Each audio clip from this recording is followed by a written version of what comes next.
so remarkable to me is that the journey from here to there takes so long. It can be conceived of taking a whole life. It can be conceived as taking many lifetimes.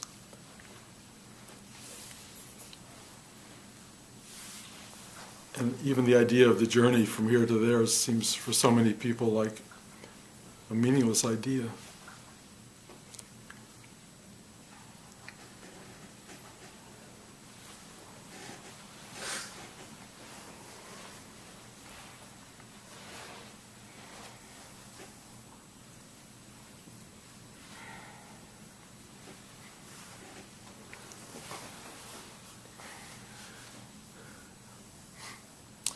The problem is there is no there. There's only here.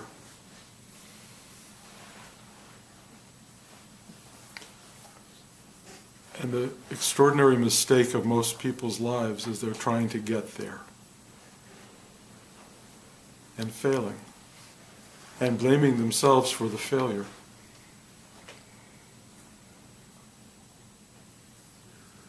A friend of mine wrote me recently about his failure to accept health. He's in ill health and blames himself for not really wanting to be healthy.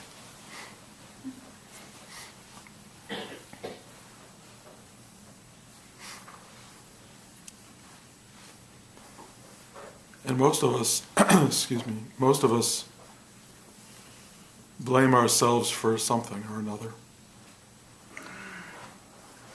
and walk around carrying enormous levels of disappointment and guilt and insufficiency and dissatisfaction and unhappiness and some sense of having failed on some level.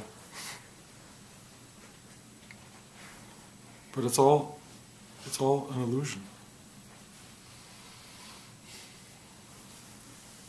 None of that stuff really exists. Failure doesn't really exist. Success doesn't even really exist.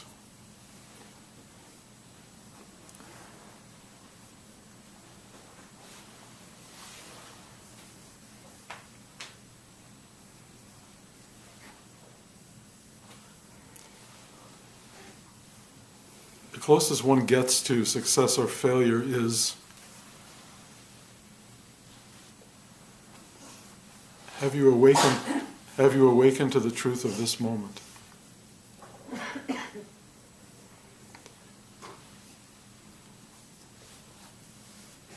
And most people have not.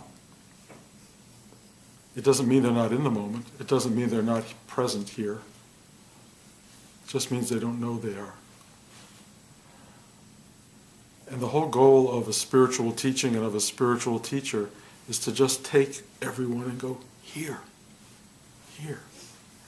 Stop being deluded by your need to be there. Just reside where you are. Just be here. And of course the problem in saying that to anybody is that they will come back at you and say, but here is really unpleasant. Here is full of all of my insufficiencies and all of my sadness and all of my anger and all of my failures. But it's not true. Here is full of you, of your presence, but your failures and your insufficiencies, if they existed at all, are past tense.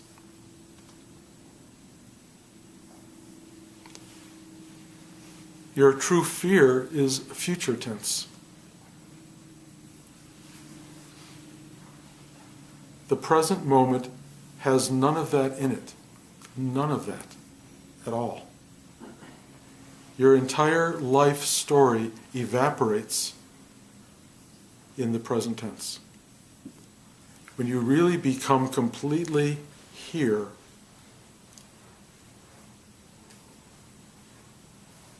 there is just this. Now this can be colored by elements of your story, whatever elements are at play in this moment. But really, the only elements that have real prominence in this moment are the ones you bring into it. And it's possible to bring in all of your suffering right here. Oh my God, I've had the worst life and all these things went wrong and they don't love me and I'm not going to get this and that won't happen. You bring it right into this moment. Yeah, then it's really painful. Or you think, my future is going to be full of pain and I don't know what's going to happen and there's uncertainty and I'm terrified and all of that. You bring all that into this moment, there it is, front and center. All of your misery with you now. But if you can ask for help to surrender and let go of your past and your future, let go of all of your stuff, essentially lay down the burden of you, which is what surrender is about. There you are without any of that stuff. In this very moment, you are liberated. Every one of you is liberated. Every one of you is free in this moment. The only thing that makes you not free is your habit of bringing in all of your garbage into this moment. And why do you bring it in? Because it's familiar. Because you really care about all of your shit. You don't want to let it go. Or you think you can't let it go. You think it's not possible to let it go. But the gift of meditation is that you can go inside into, pick your heart chakra. You can go right here, and if you're brave enough to sit through the noise of your brain saying, there's other things to think about and worry about and to get engaged in, and just sit through that. And just keep this wish going, I wish to surrender. And you feel this thing going, and it lets go. And you feel for 10 seconds or 20 seconds or a minute or an hour this sense of, I don't need that stuff. I have laid down my burden, which is meaning I laid down my story for this brief period. And what you feel when you do that is such a sense of freedom from you. Now you will feel all of these little inclinations to bring that stuff back, because you are so much more familiar with your misery than you are with this deep space of surrender.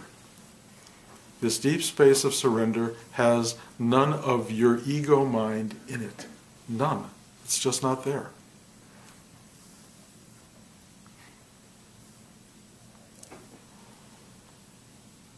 But ego mind is tenacious, persistent, and in many ways expresses a sense of essential aspect, like you don't exist without it.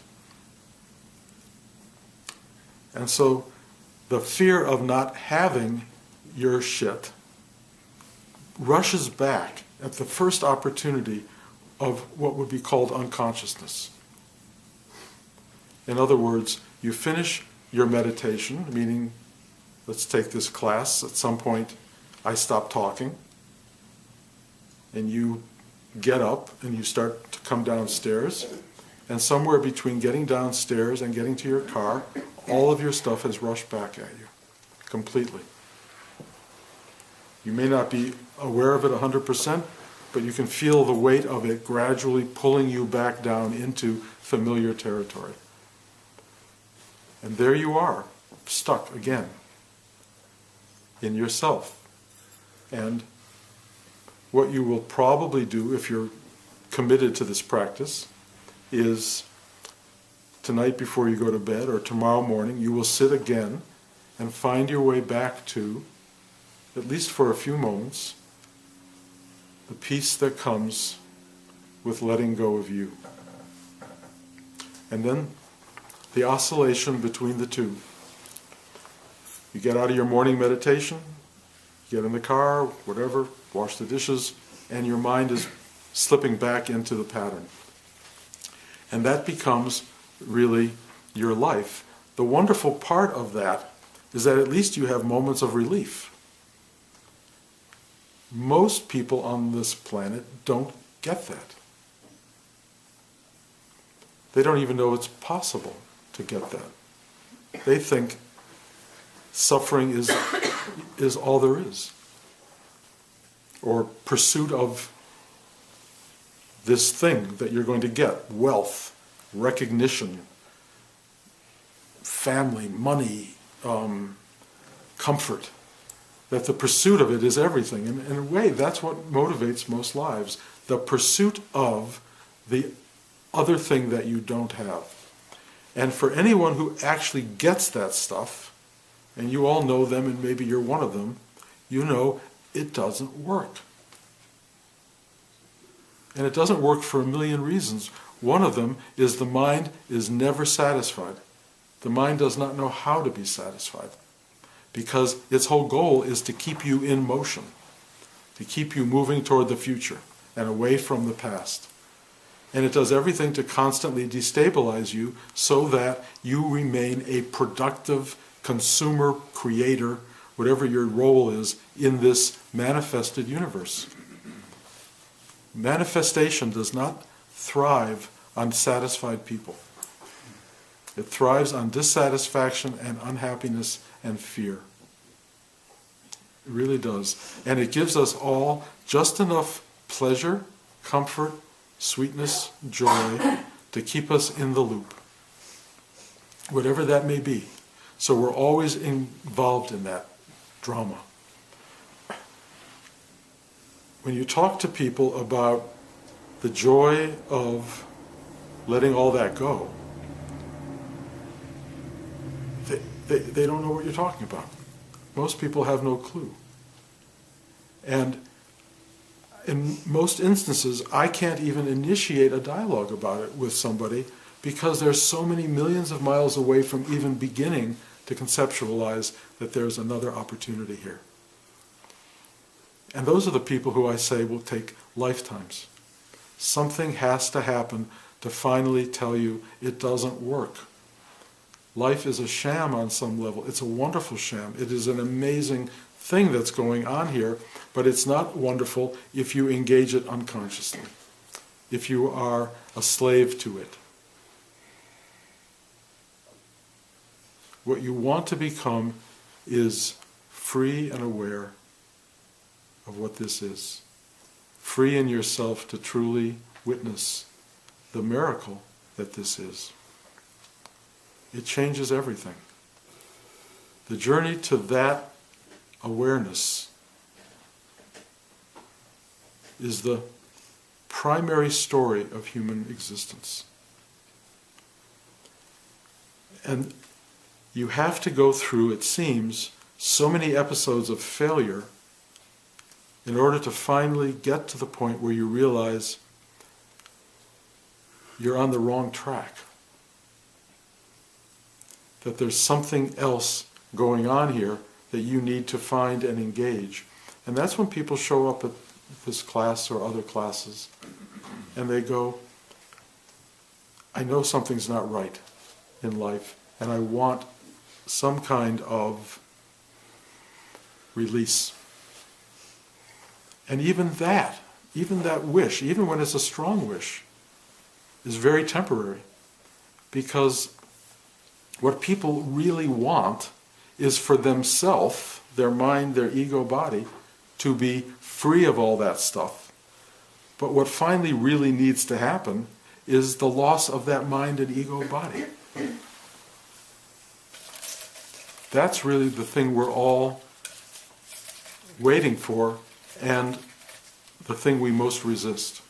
Because ultimately, we want to have that thing, and that thing can't be had. What has to happen is the laying down of you, the loss of your separate self. That's what has to happen. Your ego mind finally falling away, and then the discovery of what remains. What remains?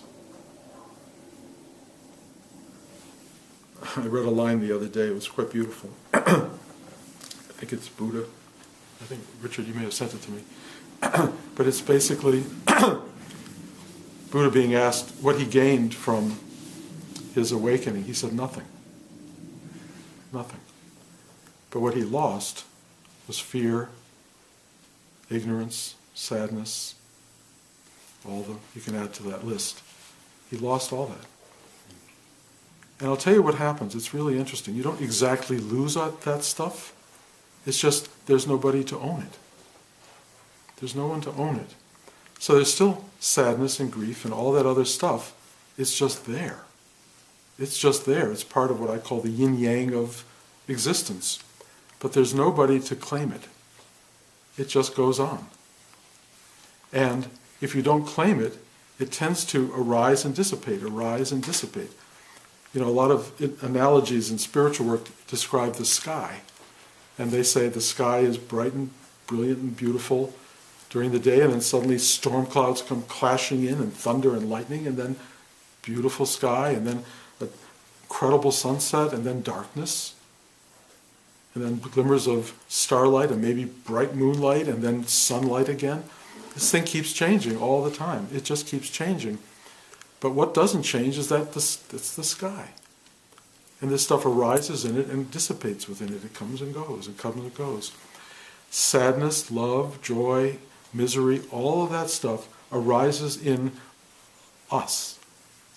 But not in us with a name of, Bruce, Bo. It doesn't have a name. It's just us. And what happens when the you falls away is you realize you're still there. You're still there. But it's not you. It's not you in the limited ego-minded sense. It's you as everything that is. There's a lot of talk in spiritual work about the absolute and about totality. That's what you are. You are the absolute. You are the totality. This is that. This is that very thing right here. We are that. Collectively and singularly, that. That's all we are. Whatever this is, and we don't know what this is. I don't. But I know it is, and I know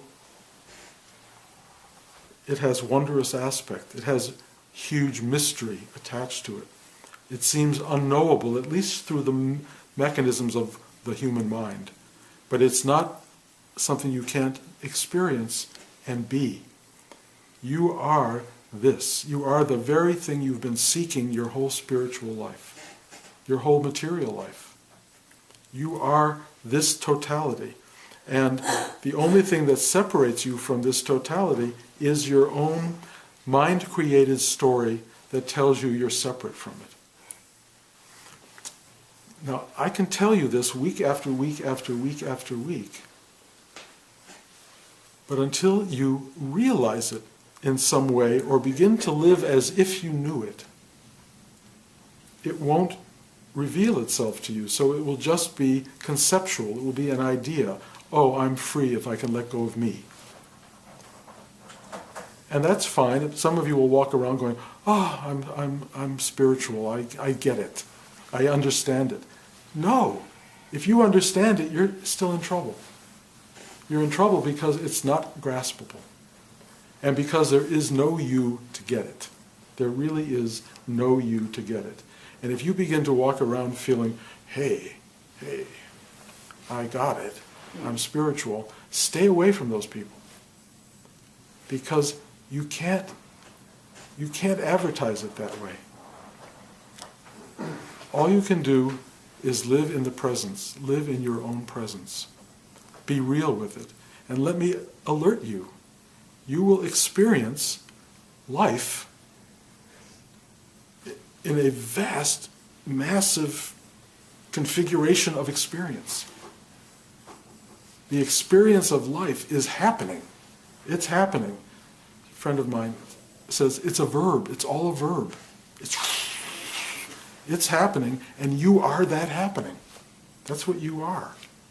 And it will continue happening, but there's no one to whom it's happening. On the other hand, we all have these ego minds. And I think what's really important, and I think this is essential in spiritual understanding, that even in a great awakening, in the greatest of awakenings, there is still this, in my case, Bruce. Still this Bruce. And he gets sad, and he gets confused, and he gets longing, and all these things go on. But it's so clear to the presence in which this Bruce exists that it's all part of this extraordinary whole. I've described in a class a few weeks ago, I think, this statue that I had in New York, of a great big dancing Ganesh, kind of Shiva-like, and free with multiple arms and standing on one little tiptoe, balancing everything on that tiptoe. And at the very bottom of that tiptoe is a mouse biting at its toe. That mouse is the ego mind. And it bites at us, it crawls at us, it wants to be heard. And every so often you will hear it. It will bite like that, and you will be very aware, and you'll be very in it. It's not to say, oh my God, I've lost it all. I'm no good, I've failed. No, the totality of you includes that. It includes you as a separate piece and as totality at the same time. The absolute is everything. It's everything. And you are that. And to walk around not knowing that is to be deluded, to be burdened by your story, to constantly rehash the same old thing. Where did I go wrong? What did I do? Why didn't it work out? Why isn't it what it should be? Forget it. Forget it. And it's just as bad as when you get everything. You know, all these .com guys are trying to figure out how can you live forever, because they don't want to ever let go of this stuff. You know, I've got wealth, I've got position, I've got power. Why would I ever want to let go of that? Well, you may not want to, but I guarantee you there's no way to work it out. You're going to let go of it. It's going to be pulled away. And it's only when you can be gracious enough to hand it over that you can free yourself of all of this stuff. When it's pulled away, there will be another part of you resisting and fighting, and that thing will go on for eons. It's only when you finally say, thy will be done. You hand yourself over, you allow yourself to be free of your story. That's what we're working for. That's what's happening as we sit here in this class. We're all taking tiptoe steps into finally saying, I'm going to do it now. I really want to do it. And I see a lot of you really do want to do it. And a lot of you, for approximately 8 seconds, pull it off. And it's pretty impressive, actually, to watch that. And I've watched how I did it. I mean, over the course of time, I would get 8 seconds of freedom and go, oh my God, I'm enlightened. And then I would come back, and then I would get 8 hours of it. And then, as I said to the introductory class today, I said, you know, you can get 8 weeks of it. You can actually get 8 weeks of going, oh my God, life is so beautiful. You touch it all. You feel alive on the freeway. You don't care if there's traffic. You don't care what's going on. You're just there. And you're in a state of almost constant gratitude and amazement. That's what happens. That's how you start to live. And then that ends, and you go, what did I do wrong? You didn't do anything wrong. It ends.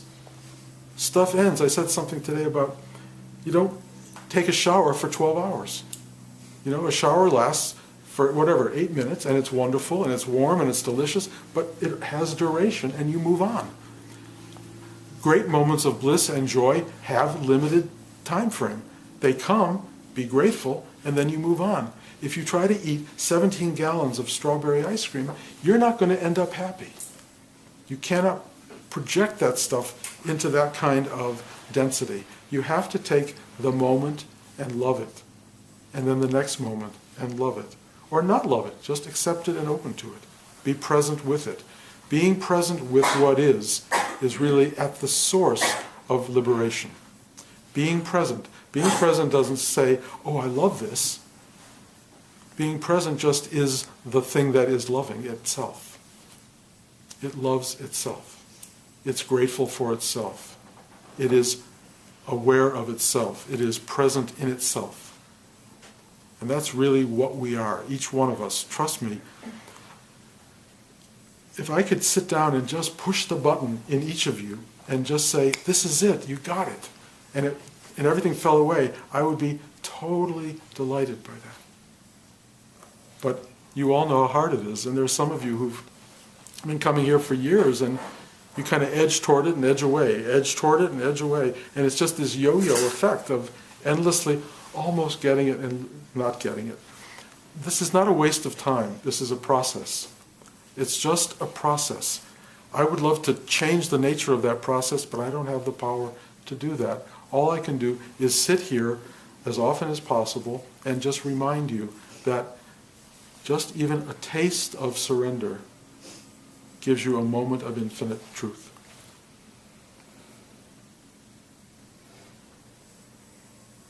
The beauty of this practice is you get that taste. The beauty of coming here is you don't walk home empty-handed. You know something is real. You get an idea of what this is. You go, I like that. I would like more of that. And this will go on for a long time with you wanting it, and then, as I've said now many times, the you will disappear and there will be nothing but that. But until the you disappears, you're caught in the cycle of thinking you can somehow be the owner of truth. You are not the owner of truth. Truth owns you. So, we're all on this ride, and when the universe realizes or knows that you are totally real and sincere in what you're reaching for, when it knows that you have proven your worth to it, when you have demonstrated that you have a hunger that is worthy of what it wants to give you, it will give it to you. Or more likely, it will take you away and reveal that you always had it. That's really what happens. So, we keep this thing alive as long as possible, and every time you show up here, it's another statement of asking. It's another statement of, I'm serious about this. And you just keep that going, and it will take place. I mean, the ancient teaching is it has already taken place. You're already that. Something will just go, click, and you'll go, oh my God, I've always been that. And that's kind of, in a way, the end of the story. It's really the end of your particular story. It's the resolution of a story, but it ain't the end. And then we'll see what happens next. Any questions? Sorry in advance for personalizing this, but it's 15, 16 years later, it's amazing to me that I really I feel like, okay, I'm at the edge of it, but edge toward, edge back. Like I think I really want to be the owner more than I want to be the nothing. And I think my fear is my question. My fear is, and giving up a unique self. And I guess the question is there a unique self in absolute reality? Is letting go of the you and becoming this, us, one? Where does the self go? Is there a self? The answer is, when you let go of your, let's call it your ego self, the self that will remain is every wonderful aspect of that ego self. Except it won't define you. It will be part of your totality. You don't really become less, you really become more. You don't lose anything, really. You just kind of get it. You just get it in perspective. You know, the beauty of it is so extraordinary, but as long as you want it, it will not happen, probably. I know for me, it was really crucial to me to finally say, I don't care. I don't care if I get this. I'm going to live this life this way, whatever. I'm going to live a life of hoping to be compassionate and loving and giving. I'm going to live a life of sitting quietly and opening my heart, of touching whatever I can of true universal space and God consciousness. I'll do my best. That's what I'll do. It doesn't matter. And it was right at that point where they just wiped me out. And none of that's gone. I mean, do I look like a different person than I was, 4 years ago? And I saw this with Rudy. Rudy became Rudy. And I'm becoming what you call Bruce, But Bruce is like every one of you, the totality. It's not, there's not in the extinguishing of you become everything, not nothing. You become this. Nothing goes away. It's not a bad thing.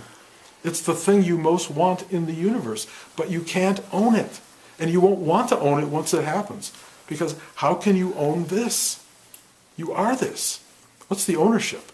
All you can do is walk around emanating it, being one with it, being a voice of it.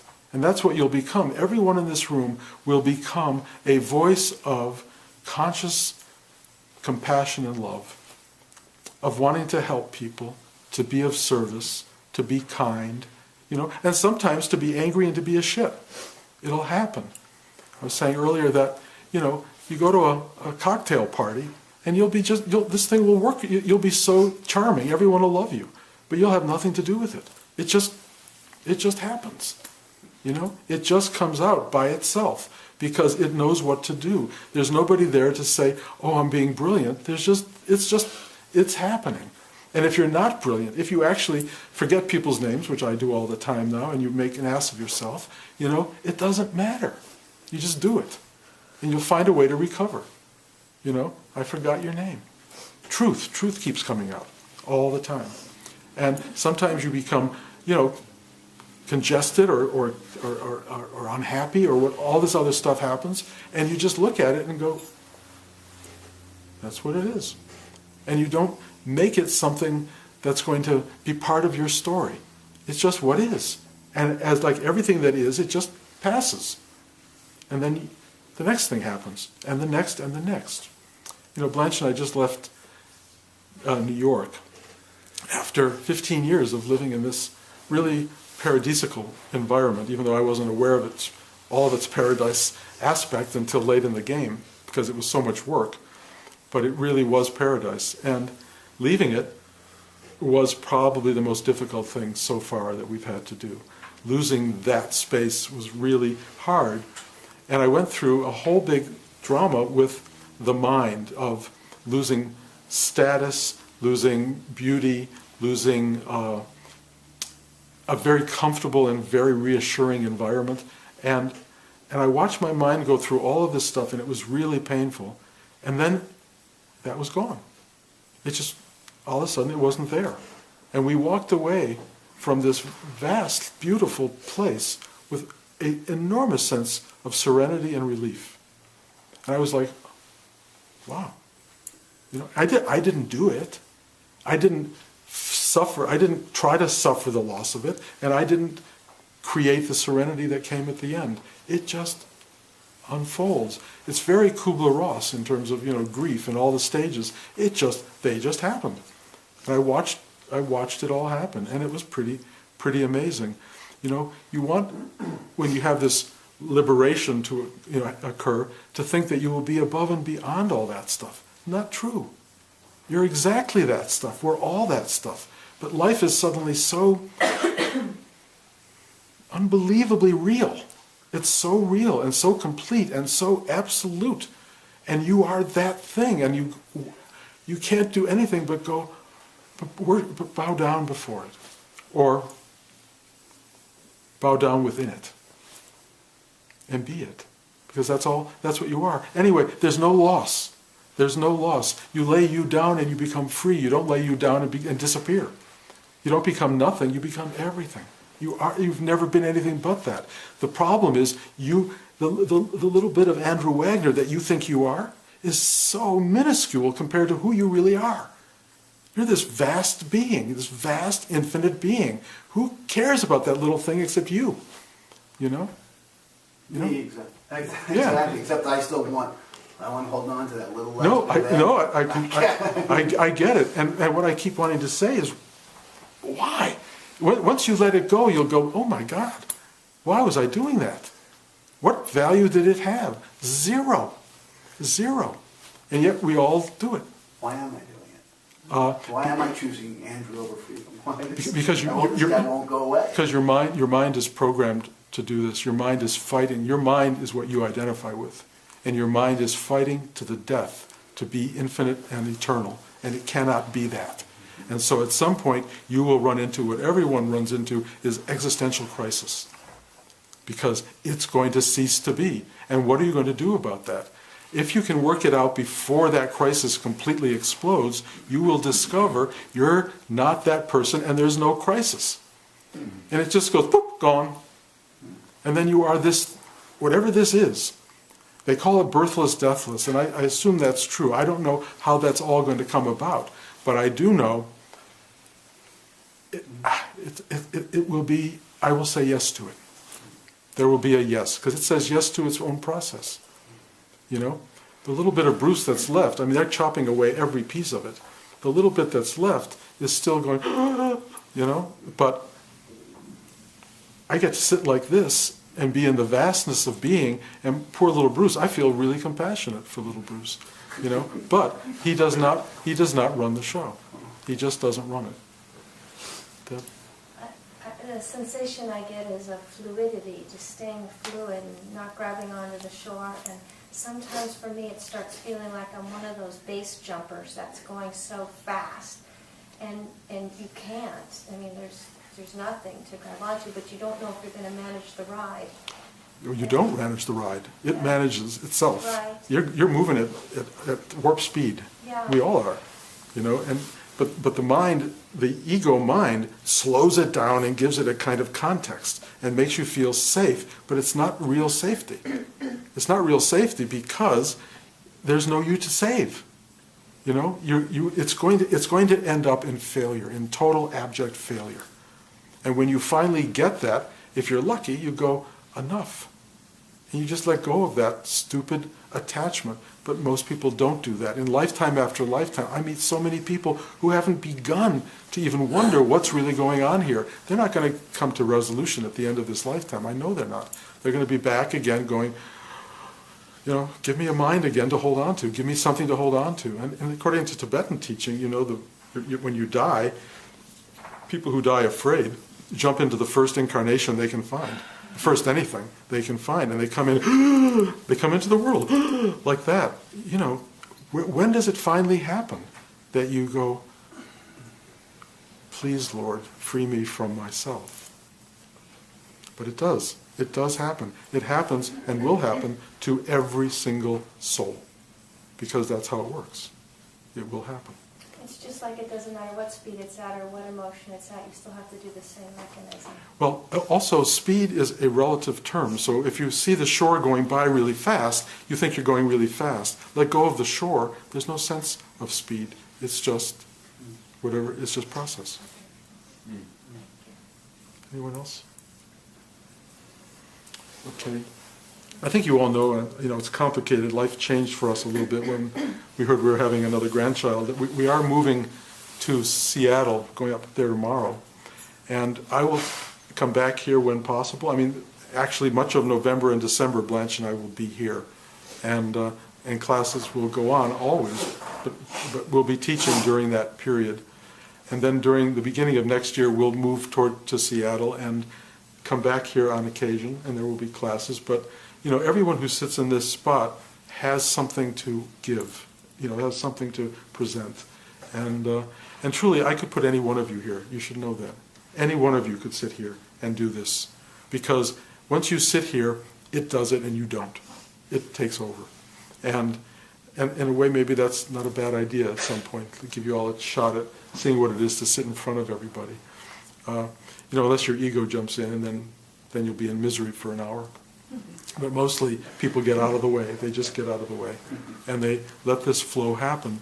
We are,